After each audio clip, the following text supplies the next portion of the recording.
All right. Well, I'm going to go ahead and get us started. My name is Mary Laux, and I'm the Director of Events and Engagement here at Clean Air Task Force.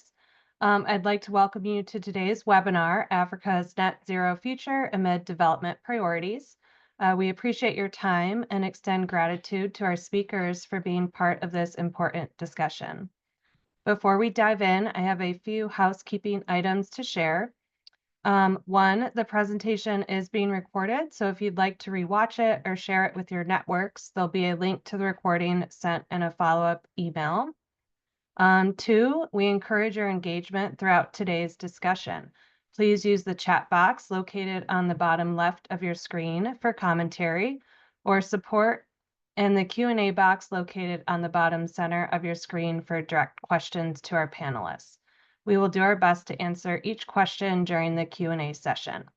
With that, I will turn it over to Lily, our Regional Director of our Africa program, to get us started.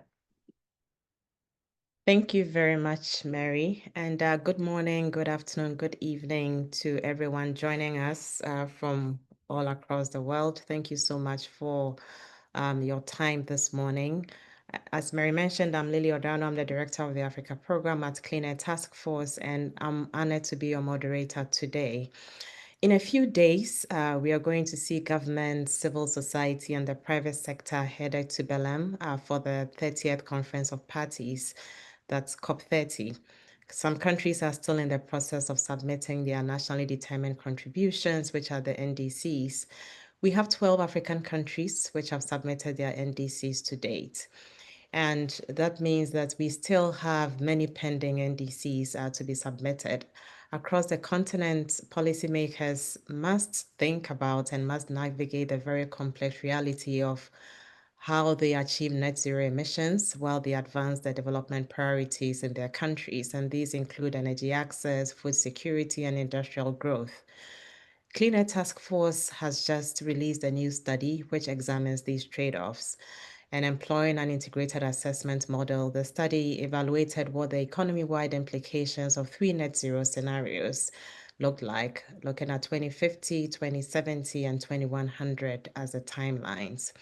So today we are gathered here on this webinar to examine what the implications of this study are for how the African continent develops pragmatic climate policies which recognize these interdependencies on the continent. My hope is that today's dialogue will help to provide us all with fresh perspectives on how African nations can begin to set realistic and truly equitable net zero targets and timelines as we proceed with our climate ambitions moving forward. And to help us engage this interesting dialogue today, we are going to be joined by four distinguished panelists who I would like to very quickly introduce. First, we have Olufonso Somarin, who is a regional principal officer at the African Development Bank. He leads the bank's work on climate change and green growth in the 13 countries of the bank's Eastern African region. He also leads the bank's carbon markets program and strategic dialogues with the private institutions on climate policy frameworks, climate finance, nature and biodiversity finance, and green industrialization. Thank you for joining us, Olufonso. Next, we have Tafatua Madalbi. Tafatua is a professor of climate change, food systems, and health at the London School of Hygiene and Tropical Medicine, and also the director of the Lancet Countdown Africa Center. He focuses on the implication of systems approaches at the intersection of water, energy, food, environment, and health. In addition to his role at the London School of Hygiene and Tropical Medicine, he also leads the Water, Energy, Food, Environment Nexus at the UN University Institute for Water, Environment, and Health. Next, we have Norbert Edoma. Norbert is a professor of energy systems and policy at the Pan-Atlantic University in Nigeria. His research interests include industrial energy efficiency and cleaner production, energy supply infrastructure, energy security, and electricity markets in African countries. He's recently published a book, which is a major research monograph that covers the dynamics of Nigeria's energy transition from a historical, policy, governance, and consumer industrial perspective. You may want to check that out also if you are interested in this topic. Finally, we will have Michael Dioha, who is a senior energy researcher at Clean Air Task Force. His work focuses on energy, environment, economic modeling, Africa's energy transition, energy policy and planning, as well as interdisciplinary issues in energy and climate justice. Michael is a lead author of the paper we will be discussing today. Our final panelist was to have been Faten Agad. She unfortunately has to attend to an urgent matter today and is therefore unable to join us, but extends her apologies. And so with that, we are going to look to the agenda for today. Next slide, please. We are going to start off with a presentation of the paper by Michael, which is exploring net zero emissions pathways for Africa across different timelines. And then we are going to move into a moderated discussion after that, and then open that discussion up to audience Q&A. We encourage you to submit your questions, engage with us throughout. I'm hoping this to be a very interesting and engaging conversation today. And thank you again for your participation. And so with that, I'm going to hand it over to Michael to take us through the presentation. Quickly before I do that, for those of you who may not be familiar with Clean Air Task Force and who we are founded in 1996. We are a global nonprofit organization. We are located, we have offices in Boston, Washington, D.C., and Brussels, but we have staff working all around the world virtually. And our mission is to push the technology and policy changes that are needed to achieve zero emissions and a high energy planet at an affordable cost. Our vision, we aim to meet the world's rising energy demand in a way that is financially, socially, and environmentally sustainable. You can learn more about our work by visiting our website, www.catf.us, and learn more about our work across the globe in the US, in Europe, in the Middle East, and in Africa. And so now with that, I would like to turn it over to Michael to take us through the presentation of the paper. Thank you. Thank you very much, Lily, and hello, everyone. As Lily said, the title of the study is Exploring Net Zero Emission Pathways for Africa Across Different Timelines and Integrated Assessment Modeling. I would just like to acknowledge the co-authors of this work, Jeffrey Dankwa Ampa from Tianjin University, as well as Lily Odano, the Regional Director of the Africa Program here at CATF. Next slide, please. So as Lily pointed out in her initial introduction of this webinar, she said that Africa stands at pivotal crossroads today, that is balancing this urgent need for socio-economic development with the growing pressure to contribute to global climate goals. But we know at the same time, the continent faces this daunting challenge that also threatens progress at both fronts. So we know that about 600 million Africans lack access to electricity, and almost another 960 million still rely on traditional biomass for cooking. And we know that these have substantial implications for our health as well as environment. At the same time, again, another 266 million still live in slums or inadequate shelter, while another 411 million still have access to potable water. So for me, this is kind of an unacceptable situation, and this also highlights why socioeconomic development must remain a priority for Africa. At the same time, again, Africa's population is rapidly growing, and this is also straining the already existing infrastructure that are fragile and also limiting public services in our major cities like Lagos, Kinshasa, and the likes of them. So these pressures are further intensified by the worsening climate impacts, such as droughts, flood, and desertification. And this also heightens things like food insecurity. Now, amid all these circumstances, the international community is also urging Africa to adopt ambitious climate mitigation strategies, including net zero emissions. So this raises the critical question, what will it take for Africa to achieve net zero, and by when is that going to happen? Next slide, please. So to address this critical question, we employed the Global Change Analysis Model, or popularly known as GCAM, which is a well-established open source integrated assessment model. It was developed by the Joint Global Change Research Institute, and we applied it to explore the implications of different net zero timelines for Africa. What makes GCAM particularly powerful and well-suited for African context, I would say, is its interconnected structure. As you can see from your screen, the diagram there shows how GCAM captures the interdependencies across multiple systems, including energy systems, water systems, land, and the economy, as well as climate. So I would like to point out that these systems do not operate in isolation. So what GCAM does is that it dynamically simulates how policy and technology choices in one domain could cascade through all other domains. So this gives us the framework and allows us to explore scenario implications on things like emissions, energy system, land use, water demand, as well as other economic impacts. Next slide, please.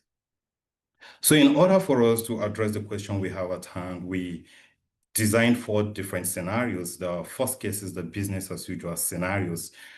This is our reference case. It basically assumes that there is no additional climate mitigation policy beyond what is already in place. Then we have 3 other net zero scenarios, which are differentiated by the timelines in which Africa achieves net zero. So we have the NZ50, which is the most ambitious. It assumes that Africa achieves net zero CO2 emissions by 2050. Then we also have NZ70. This is our moderate action scenario, which basically targets net zero by 2070. And of course, we have the NZ100, which is the one that targets the net zero emission target by 2000. Next slide, please. So I will try to just highlight a few of the results from the study. We have so much of results that I cannot go through all of them in this short presentation. We also have regional distributions of the results, but I'll just highlight a bit of the continent-wide results. In terms of electricity generation, our analysis indicates that under the business as usual case, Africa's electricity generation is going to expand massively by over 20 times, increasing from around 1,000 terawatt hour, as you can see on your screen on the left, to a 20,000 terawatt hour by the year 2000. And this is basically driven by the growing population, which also leads to increased energy demand. Now, in the base year of our analysis, we see that Africa's power system is heavily dominated by fossil fuels, but over time, we see a major shift towards renewables. So by the end of the century, that is by 2000, as you can see on your screen, we notice that solar and wind emerges as dominant sources of electricity. However, natural gas continues to play a role in supporting solar and winds in that scenario. An important finding from here also is that there is no carbon capture and storage deployment in the business as usual case. Now, if we zoom out and look at the net zero scenarios, we are going to see a shift. In the net zero by 2050 scenario, we see that the energy mix becomes significantly cleaner. Solar and wind alone from the result made up around 60% of the cumulative generation, which is way more higher than the business as usual case. Then we also see biomass, hydro, and geothermal also expanding. Another important finding from here is the case of nuclear. We see that nuclear come into play in the net zero scenarios, increasing by about 8%, as well as the CCS, that is the carbon capture equipped technologies such as gas, coal, and biomass equipped with CCS are also introduced into the electricity system to help to offset the residual emissions. Now, when you look down for the case of NZ70 and NZ100, we still see a major shift towards renewables. But because the transition is quite delayed, we notice that fossil fuels hold quite stronger and they stayed longer in the system, especially natural gas. Now, I would say that one common insight and one common key takeaway from the electricity generation analysis is that in all net zero scenarios, we see the deployment of clean firm power, basically nuclear as well as CCS equipped generators. Next slide, please. We also look at the impact of the different net zero timelines on cropland allocation in Africa. We found that under the business as usual case, that is the one in purple, we see that cropland steadily increases from about 2.3 million square kilometers in 2020 to over 3.1 million square kilometers by 2000. But under the net zero scenario cases, that is the NZ50, NZ100, as well as NZ70, we notice a kind of a different pattern. Here we see that cropland allocation declines substantially, stabilizing at around 1.8 to 1.9 million square kilometers throughout the centuries, which is about 30% less than the business as usual case. Now, at a first glance, this may seem quite surprising given the continued food demand. However, the decline we see here is largely due to the competition of land between food crops and energy crops, particularly the deployment of bioenergy with carbon capture and storage, or what we call BECCS. Next slide, please. We also look at the impact of the different net zero timelines on water consumption by different sectors. While water use increases steadily across all scenarios, as you can see from 2020 to 2000, which is basically driven by the population growth and rising food and energy demand, the sectoral drivers of the water consumption actually changes. In the business as usual case, we see that water use is basically dominated by food crop production, which is averaging at around 76 cubic kilometers annually through 2000. However, in contrast, in the net zero scenario case, we see that water for food crops are being reduced by around 15%. And this is because land is being shifted to energy crops, particularly for BECS again. Next slide, please. So while the water consumption results are significant, the impact of these different net zero timelines on staple food prices are also significant. So staple food prices like maize, rice, and wheat, we saw that their costs are actually going to increase over time. In the business as usual case, we noticed that the prices increased moderately from around 0.4 US dollar per kg in 2020 to about 0.74 US dollar per kg by 2000. And this basically reflects 50% increase within the century. However, under the net zero scenarios, we see that food prices climbed much more steeply. Here, we notice that average price nearly doubled, like in the case of the net zero by 2050 scenario, which reached about 1.16 US dollar per kg. And then with the net zero by 70, as well as net zero by 100, also following in the same pattern, averaging around 1.14 as well as 1.11 US dollar per kg, respectively. Next slide, please. So we also look at the impact in terms of the net carbon emission trajectory across the century. So we see that without new climate policies, that is under the business as usual case, Africa's CO2 emission is going to rise by around 500%, increasing from around 1.8 gigaton of CO2 per year in 2020 to around 10 gigaton of CO2 per year by 2000. And this is basically driven by the growing energy demand as well as industrialization in the absence of any new climate mitigation policy. Now, I would like to point out that although this is substantial, that is this 2000 value, it is still only about a quarter of today's global emission. Now, in contrast, in the net zero scenarios, we see substantial decline in emissions with the pace varying according to the timelines. So we see that NZ50 achieves net zero by 2050 and then quickly turns to net negative and remains so till the end of the century. And we also observed similar patterns for the case of NZ70 and NZ100 cases. Next slide, please. So this is the last result I would like to highlight before we go into our panel discussion, which is the marginal abatement cost of carbon across the scenarios. So the abatement cost basically represents the cost required for us to reduce the last ton of CO2 emissions needed to meet a specified climate target. So basically, it gives us an idea of how expensive or cost effective it is to pursue further decarbonization efforts over time. So across our scenarios, we see a clear pattern.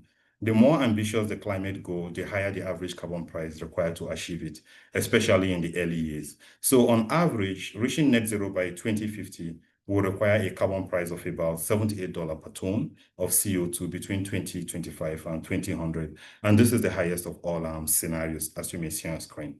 Now, when we delay the target to 2070, it lowers the average price to around $73 per ton of CO2.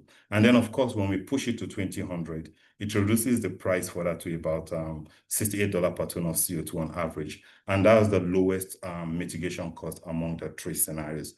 So with that, I will pause on talking about the results, and thank you very much for your attention.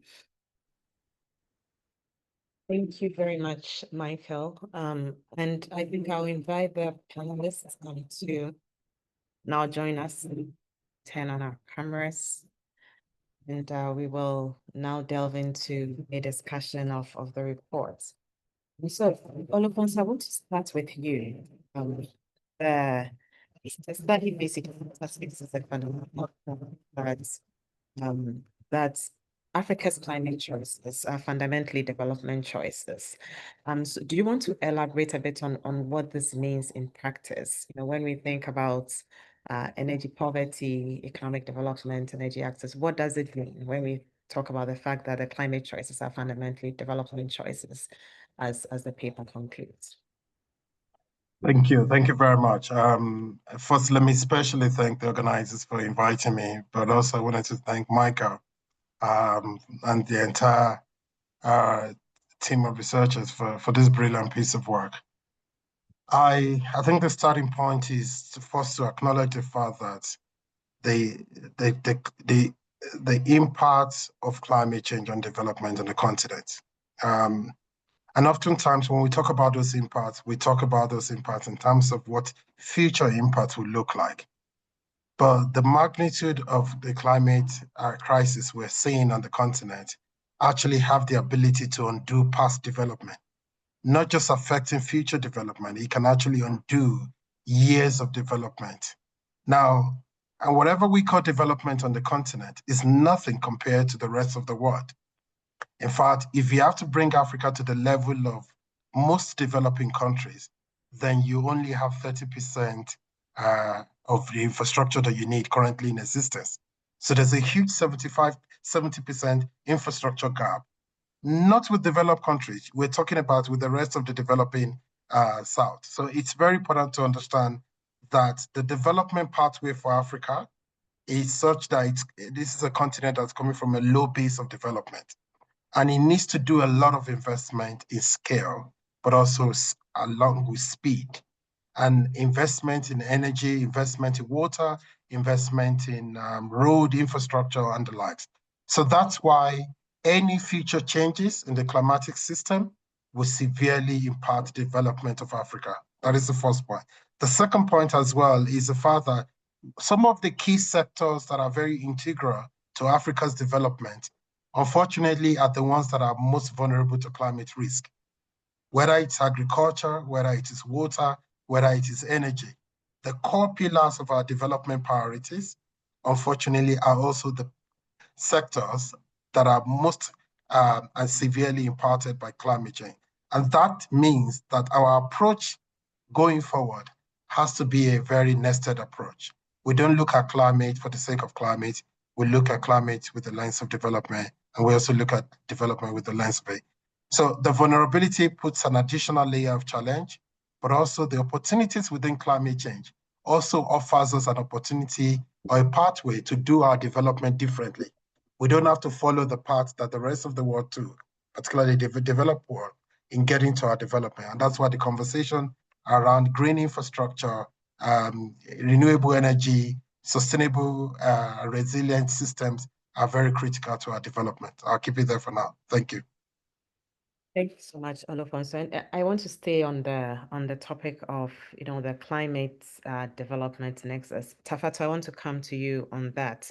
So the report finds that if we follow a net zero by 2050 path, which is basically the pathway which is currently adopted in traditional climate discourse and is guiding NDCs and the development of all these climate ambitions, it's that we potentially will see about a 31% contraction in cropland and a doubling of stable food prices. So what would you say, given the thoughts that Olufonso just shared, is the greater threat to Africa's stability and equity? Is it the long-term impacts of climate change that we should be worried about? Or should we be more worried about the near-term economic and social disruption that could result from the inflation of food prices due to the reallocation of land? And even to push that further, to say the impact on agriculture on the continent, which we know to be the backbone of our current economy. So which would you say we should be most concerned about? Thanks. My answer would be both. We need to be concerned about both, because we need, in terms of planning from a modeling perspective, we talk about strategic, tactical, and operational decision making. Operational decision making is the here and now, the short term. What do we need to do now? The actions that we need to immediately take. And then there is tactical, which is the medium term, and then strategic, which is the long term. Now, climate change scenarios are useful for strategic planning. So when we are thinking long term, in terms of where do we need to transition, how do we need to transition, the pace of the transition. That's where climate change scenarios and projections become useful in our planning. When we're thinking about the short to medium term, which is your operational and tactical, you use a different data set in terms of that. Then you're looking more at the parameters that are of immediate concern, your socioeconomic variables and things that Olufunso was speaking to. But what is important is that we need to manage trade-offs between the short, medium, and long term so that the decisions that we take today to improve ourselves, to develop Africa, do not create trade-offs with the long-term sustainability of Africa's development. That's where the understanding of the climate change science comes in. So, for example, we obviously need to improve agricultural productivity so that we improve food security on the continent. Agriculture is a pillar of our economic development. A significant number of livelihoods depend on it and rely on it, and it has linkages to many other sectors of our economies in Africa. It is a major foreign investment earner for many agro-based economies in Africa. But how we increase it? Do we improve or increase agriculture by converting forest land to agriculture, by increasing irrigation, withdrawing more water to irrigate, when we already know that we are withdrawing 70% of water for agriculture? Where do we get the energy to drive the agriculture expansion? Does it mean burning more fossil fuels and polluting more and increasing our greenhouse gas emissions? So those are the questions that then we need to think in terms of how do we address the short term, which is Africa's need for development, but in a manner that does not then undermine the longer term sustainability of that development. Now, if we transition to renewable energies in a responsible manner, that's why we talk about a just transition. If we do it in a responsible manner, we are then able to balance these considerations. The importance of energy as an enabler for Africa's economic development, we've confirmed it in our research, where we actually confirmed that, contrary to widely held perceptions that agriculture is constrained by water, it's actually mostly constrained by energy. So we need to unlock energy. The health sector is also constrained by energy. We don't have electricity in hospitals. Industrialization is constrained by energy. But how do we then transition to renewable energies in a manner that creates jobs, in a manner that improves the health sector resilience, in a manner that unlocks agriculture's performance without undermining the longer term sustainability goals? So we need both the short term and the long term. That would be my answer. Thank you, Tafatwa. And so building on the point that, energy is actually an important constraint on agriculture, health, and all of these critical sectors, I want us to just talk a bit about the question of the technology question, looking at the energy system. So as the analysis shows, if we look at ambitions for net zero by 2050, for instance, we are going to see a really rapid ramp up of renewables, so solar, wind, but also critically the role of bioenergy and carbon capture and storage in achieving net zero. So this goes to you first, Norbert, and Michael, I'm going to ask you to weigh in on this as well. What do you see as, the specific land and water resource implications of this rapid expansion of bioenergy with carbon capture and storage? So yes, we need the energy, but the question is, are there less resource-intensive alternatives that we should be looking at, or what's your take on that? First. Yeah. Yeah. Interesting. Thank you very much for that question. Indeed, there will be some tensions, definitely. There will definitely be some tensions because if we look at land and land use generally, we are looking at land use for both food production and, of course, land use for bioenergy production. And when we look at these two dimensions, they both increase in terms of demand as population increases. And so, with population rise, there will be more need for food production in order to make sure that the population is able to get the necessary resources they need, at least for feeding. But also, we will see that tension happening a lot. So what should we use our limited land resource for?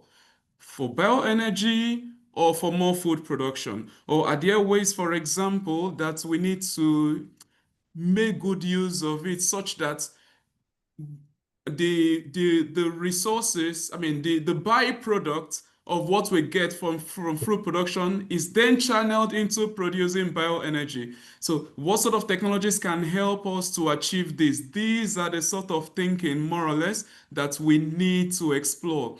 But indeed, when we consider the population growth in Africa, there is definitely that need for us to be able to use our land wisely to achieve both. To actually achieve both. But there's a second dimension also to this, which again, I think is one of the areas where we can get very quick wins because this is already happening, particularly in many rural areas and some peri-urban areas. For example, the embrace of the use of clean cook stoves. I tell you, the tension today when it comes to that is actually aiding people adopting the use of clean cook stove. It is not because the woods are not available. No, there are two main reasons. First, people in rural communities are now buying firewood because there are some restrictions today in certain locations to actually fetch those woods. People will tell you, no, this is owned by us. So if you need to gain permission or you need to pay to be able to fetch. And that is actually leading to some form of tension. And for those communities that have tried to embrace clean cook stove, they discovered that that move had actually helped them to reduce their wood requirements for cooking by at least 90%. There are some that just tell you, I only use 1/10 of what I used before. Precisely for that reason, it creates other opportunities. Number one is that they don't have to go out to fetch wood a lot more regularly than they do before, which means they spend that time doing other productive things. Secondly, is that because it now costs them 10 times less to fetch the same thing or to buy the same firewood for cooking, they can actually divert the savings to other productive uses. And precisely because of this, you see more people looking for ways to actually embrace much more the use of clean cook stove. And this is happening quite interestingly in many places. In fact, I know of a case of a particular community where a group got there as a social project, distributed some clean cook stoves to women in the community. And what now happened was that the fellows that did it were nowhere to be found because the women in the community discovered that, oh, this is something very interesting for us. And we have noticed a lot of savings. So what now happened? Some men in the community decided, through frugal innovation, to look at the existing clean cook stove and they started producing it locally for people of the community. And that became a business for them. Indeed, when we look at things from this dimension, when there are these sort of tensions, it only creates opportunities for us to be very innovative around solving the problem in a much more economical way, while at the same time respecting the climate and the environment. Thank you. Thank you, Norbert. Michael, in 2 minutes, can you weigh in on what you think? Should we be looking at less resource intensive measures? Do we really have to go the way of these deeply resource intensive routes with bioenergy and carbon capture and storage? 2 minutes. Yeah, sure. Lily, I think first of all is that while BECCS is coming out as an important element for decarbonization, we shouldn't treat it like the silver bullet. Maybe let's consider BECCS as, I would say a tool in the toolbox. Norbert talked about the implication in terms of land competition. I also like to add the dimension of the water footprint, especially in the form of irrigation for bioenergy crops, as well as the processed water we need for carbon capture and storage. I would say that this adds pressure to the already systems that we have. Like if you look at the Sahel region, Southern Africa, even the Horn of Africa, where rainfall is currently declining, and the competition for water between even like right now, agriculture and urban supply, the competition is already increasing in some of these regions. Tafazwa talked about the impact on the water withdrawal of agriculture. When you look at a country like South Africa's agricultural sector consumes about 60% of the available fresh water, and this is expected to continue to be a challenge because we're expecting that climate change is going to limit the amount of rainfall. So I would say in terms of alternatives, we first of all need to think about the type of policies that we need when deploying BECCS. Firstly, is conditioning the type of investment on BECCS, that is investing in dry cooling technologies that require less water. And then, of course, the treatment of wasted water, that is reusing it, and then water pricing reforms. Specifically, I also think we need to start looking at other nature climate solutions. So Africa has about, I think, 700 million hectares of degraded land. These are also opportunities that we can use to actually replace the need for BECCS by restoring this land, and they can also offer low-cost carbon removal. And then instead of us just thinking about BECCS as a blanket technology for us to deploy, how about we also think about maybe, first of all, piloting it, like in a place like the Congo Basins, there's so much of water, and yeah, that's also a place that could be suitable. And then, of course, co-firing it with like agricultural residues, that could be viable. We have initiatives like the Great Green Wall in the Sahel. I think that is also something that we can look into because it's already demonstrating to us how this can be done. I'll stop here because of our time. I know maybe I've gone beyond 2 minutes. I see Olufonso's hand is up, so I'll ask him to intervene for a minute because I have another question for you, Olufonso. Over to you. Okay, thank you.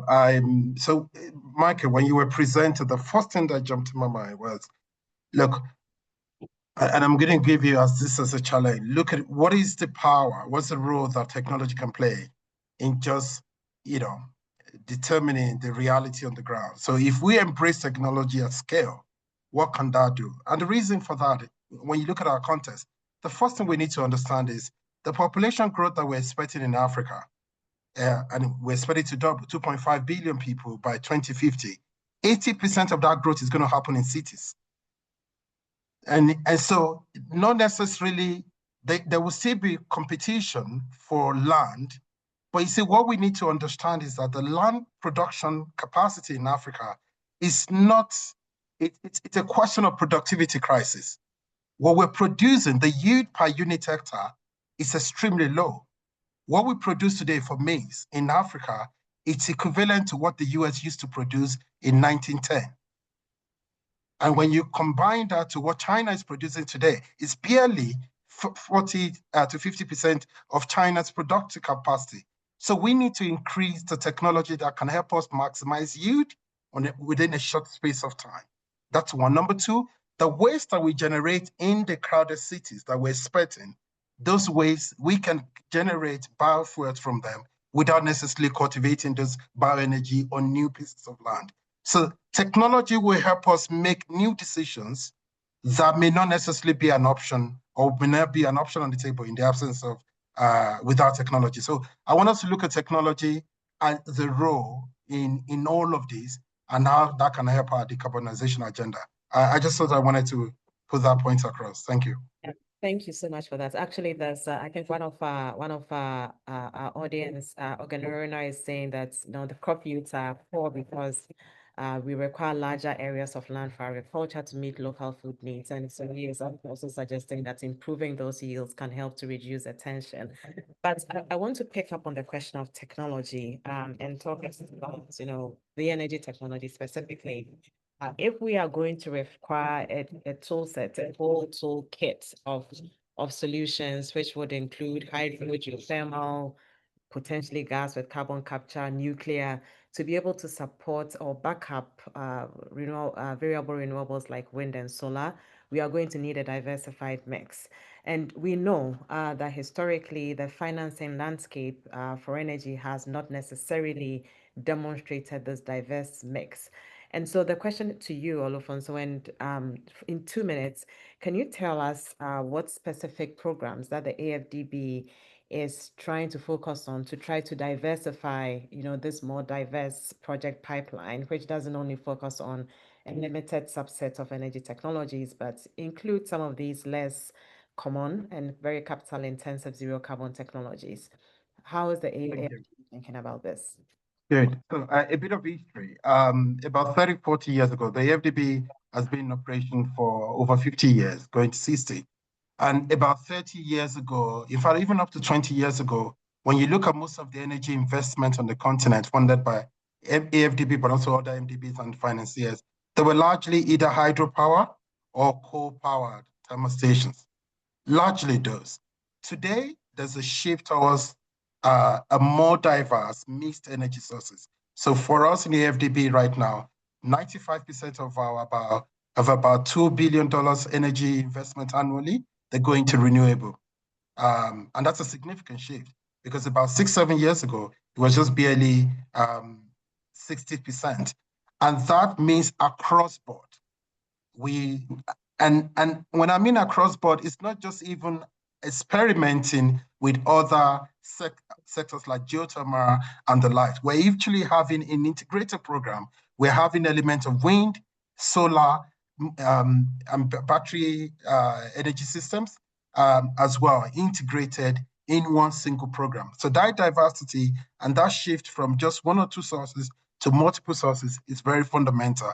And for those of you who may know about this program called the Mission 300, where World Bank and AFDB are together, trying to see how we can, take about 300 million people out of electricity poverty. And that is also going to require investment in new areas, both in the distribution infrastructure as well as the last mile connectivity. Let me tell you what I think is fundamental for us. First and foremost, our annual investment into energy is increasing. It's about anything between 15 to 20% of our annual total investment. And we do about $10 billion a year. Number two, we're doing it across different sources of energy, from wind. In fact, the biggest wind farm in Africa, the one in Kenya, was largely funded by AFDB and together with other investors.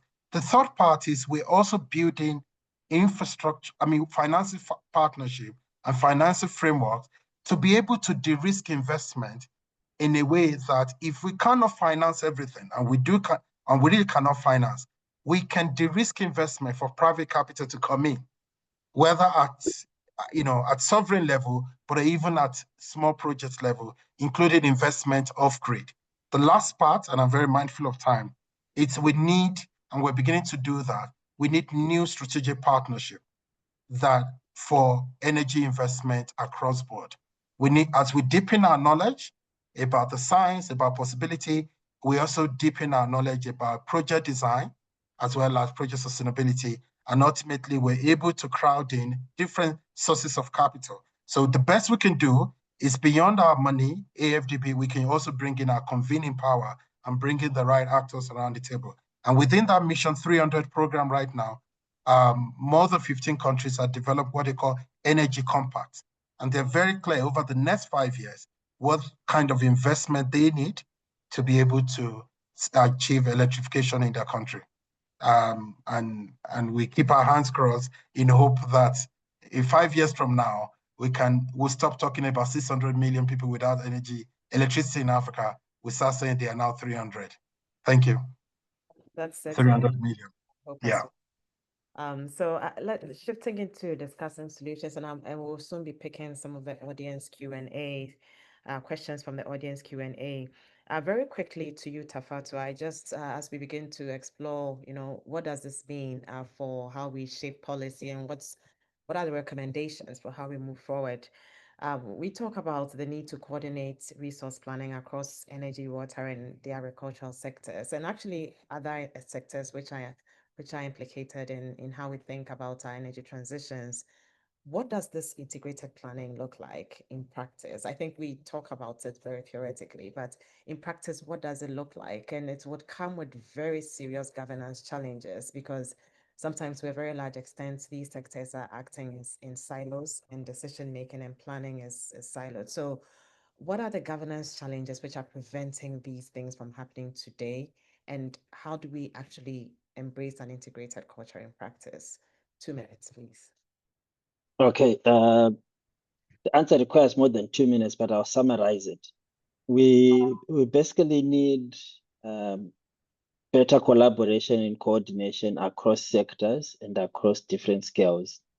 For example, at a national level, this would take the format of MOUs between line ministries such as energy, agriculture, water, economic development. It would mean developing standard operating procedures to facilitate that collaboration. It would mean developing joint performance targets and indicators so that we are all pursuing the same goals. It would mean joint budgeting efforts across the line sectors so that attached to those joint performance targets, line sectors then contribute budget from the different line ministries and so forth. Then, of course, it would mean joint implementation, monitoring, and evaluation. We've got very good examples of this in countries such as Rwanda, where they've actually been able to do this in terms of bringing different ministries to work on particular projects that are of an integrated nature with good success. In other countries, examples such as Kenya, Ethiopia, and Zimbabwe, they have merged certain ministries. I know in Ethiopia, I think they've merged irrigation, water, and energy. In Zimbabwe, they've merged Ministry of Agriculture, Lands, and Water. So in some places, they are merging related ministries to ensure that collaboration. In other places, they are creating structures for greater coordination across line ministries. And the important thing is the joint performance targeting, monitoring, and evaluation. Thank you so much, Tafatu. And I think I want us to begin moving to take some of the audience questions. This one I'm going to pose to you, Norbert. It's coming from Sisi Bazan. The question is, what are the policies that we need to help us to follow the most sustainable path? Which sectors need the most attention? And I think I could actually add on that. We certainly need a regionally differentiated and sensitive approach. So how do we pursue that path in practice? And now I'm going to limit it to 1.5 minutes for the responses. So please try to be as concise as possible. Over to you. Yeah, interesting. Thank you very much. I think to answer that, I like to think through the lens of a policymaker, how they think in practice. Oftentimes also, I mean, to be able to bring up policies that can help actually address some of these issues, it's important to also understand the way the politicians think. First of all, why do we see things like thermal power plants succeeding a lot in some part of Africa over hydropower plants, for example? It is simply because the period it requires to install, average 3 years within a tenure. So somebody can start and complete and then take the glory within a 4-year tenure. So it's one of the things that have actually driven the deployment of many gas-fired thermal power plants. And we can say technology is good, okay, gas is fine. Those are secondary reasons. Primary reason, I can start this project and complete it within my tenure. One of the biggest things for us, particularly for what people like to call policy workers, that's those who actually help policy makers in providing data and information they need to make decisions. One of the key things we need to do is providing, particularly for projects with long-term impact, we need to learn to provide some sort of staged recognition that, for example, we need to do this. It may take us 5 years, 10 years, 20 years, whatever, but we can do it in such a way that there are milestones that politicians can see the need to key in and say, I started it and we moved it to this point. and they can take the glory. Because this, unfortunately, this is the way they think. And to succeed, we must think about the way they think in order to be able to ensure that we succeed. So, I mean, while we have very great programs and ambitions, it is important to also seek ways to actually have some very important milestones in between where there is incentive from the point of view of the policymakers to want to continue a particular program, not just to start, but to continue because they know, okay, I can achieve this particular milestone, and everybody will know, for example, that yes, I did it.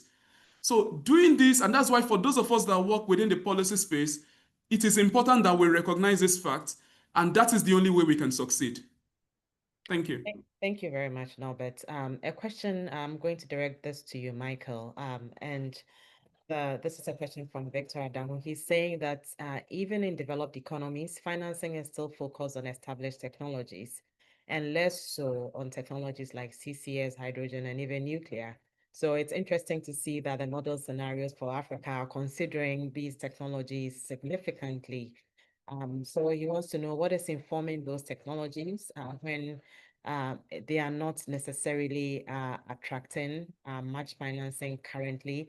And then also to add on a comment from Hans Verolny, I hope I got the name right, which is he's saying that, BEX is potentially a distraction, a potential financial black hole for industries who are seeking subsidies.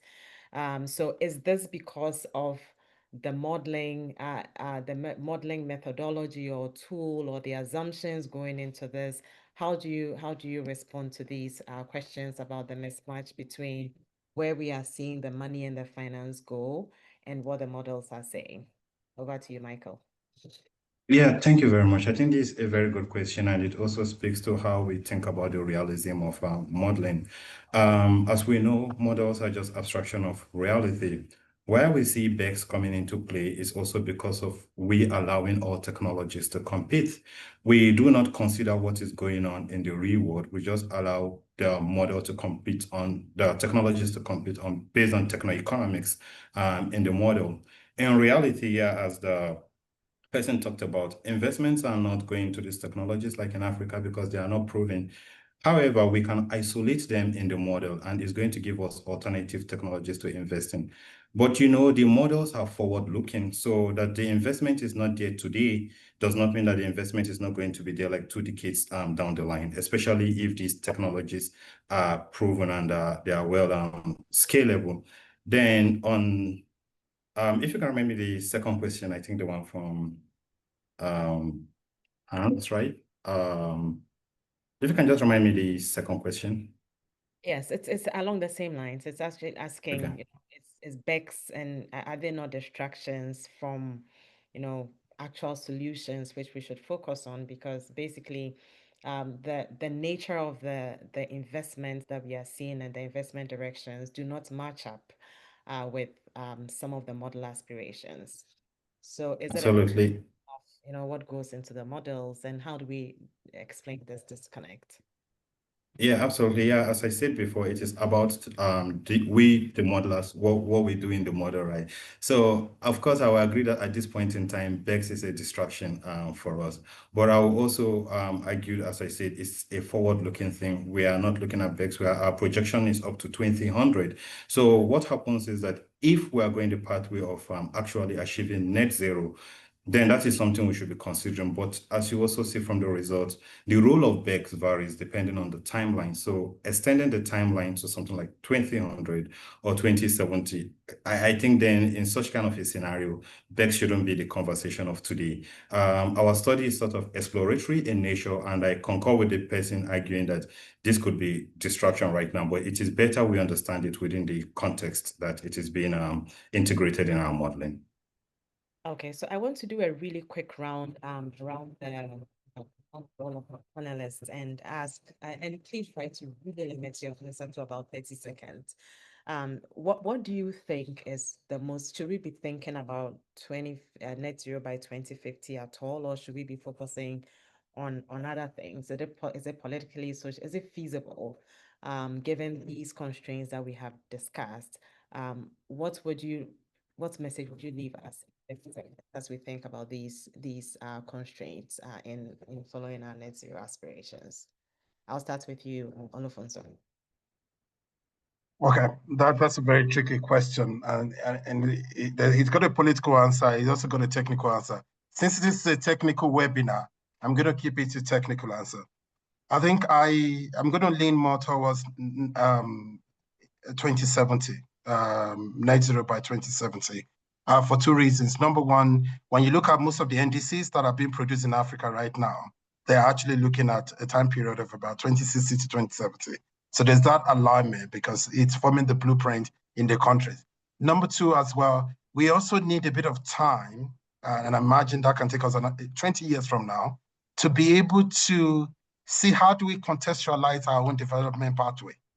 We haven't understood the options on our table for us, the one that we can implement, not just theoretically, but what we can implement on the continent. So those are the two technical ones. But when this webinar is over, we'll talk about the political ones. Thank you. Over to you. 30 seconds, if possible.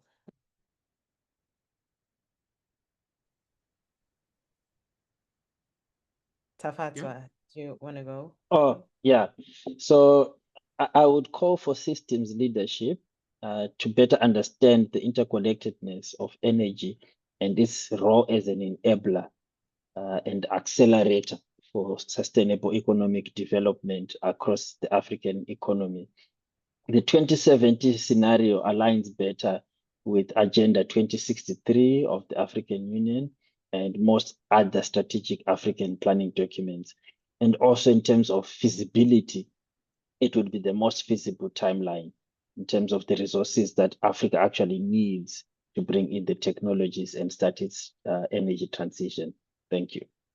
Thank you. To you, Norbert, we have two votes for 2070 timeline in 30 seconds. Yeah, thank you very much. I think I like to be very ambitious. Oh, knowing that, I mean, most of the targets that we set for ourselves, we never meet it by the set date. So I will say 2050. 2050, doing what? Utilize the resources that you have, every region, and then see how to use technology to mitigate the risk. So for example, I've got coal, use your coal, go and invest in carbon capture and storage to see how to reduce the effect on the environment. You've got, for example, fossil fuel. Well, see how you can use it to actually drive your development. But for example, if we say, hey, for the fuel that we have to use for our cars, no more than 50 parts per million of sulfur, let's go for it. And let's look at how to utilize technology to actually mitigate against the risk that we see. So that with this, we can actually move at the speed that we need to move with. And then by 2050, whatever it is that is there left, we now see how to now, okay, recalibrate and then achieve it at a much greater scale by 2070. Thank you very much. Thank you. One sentence for you, Michael. Yeah, time. I think each country should define their timeline. For some, it can be 2050, some 2070, some even 2100 or even the next century. Thank you very much. That was the most politically sensitive answer. So with that, I just want to thank you all for a really stimulating conversation today. Thank you to all our panelists. We really appreciate your time and your insights. And thank you to our audience. Thank you for joining us. We were not able to take all the questions and answers, but please, we will follow up directly with you on those questions and answers. We'll take stock of them and follow up. And we invite you to also still keep following our work at Clean Air Task Force, the work we are doing in our Africa program, and also follow our publications. We have an interesting upcoming publication on African NDCs and the extent to which it's aligned with our development priorities. It's coming up in a few weeks, and I ask you to stay tuned for that as well.